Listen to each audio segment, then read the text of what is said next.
जोरदार तालियों से आपका स्वागत कीजिए। सर को मंच पर बुलाएंगे हम। बहुत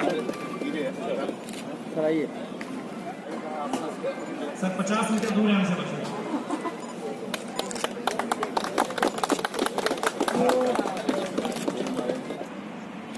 चलिए, इतना सन्नाटा भी अच्छा नहीं, जोरदार ताली बजाइए। Thank you so much sir. पर वो रीजनेबल नहीं लग रहा।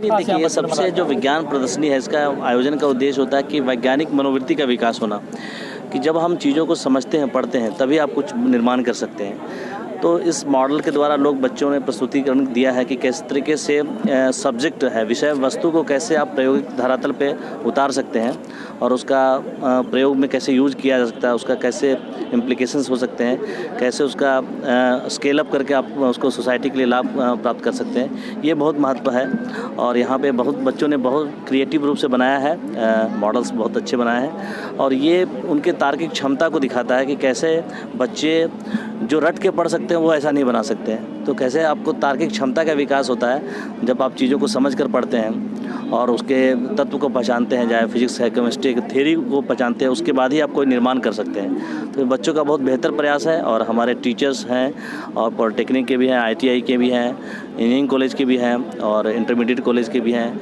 ये सबसे महत्वपूर्ण है कि साइंटिफिक टेम्परामेंट और थिंकिंग ये बहुत ज़रूरी है और उससे हम देश के लिए, सोसाइटी के लिए जो करना चाहते हैं वो कर सकते हैं। तो ये बहुत अच्छा प्रयास है और ये वैज्ञानिक मनोवृत्ति बनी रहनी चाहिए और उसको आगे बढ़ाना चाहिए और नए रिसर्च करनी चाहिए। पेटेंटिंग भी हम लोग को करना चाहिए, इंडिया में अभी कम होता है। कैसे हम चीज़ों को जो अपने आविष्कार है उसको पेटेंट करा पाएँ, उसको कैसे सोसाइटी के लिए भी यूज़ कर पाएँ, ये बहुत ज़रूरी है। इस पर भी हम लोग को आगे काम करना चाहिए। यही महत्वपूर्ण है, यही उद्देश्य है इसका आयोजन का।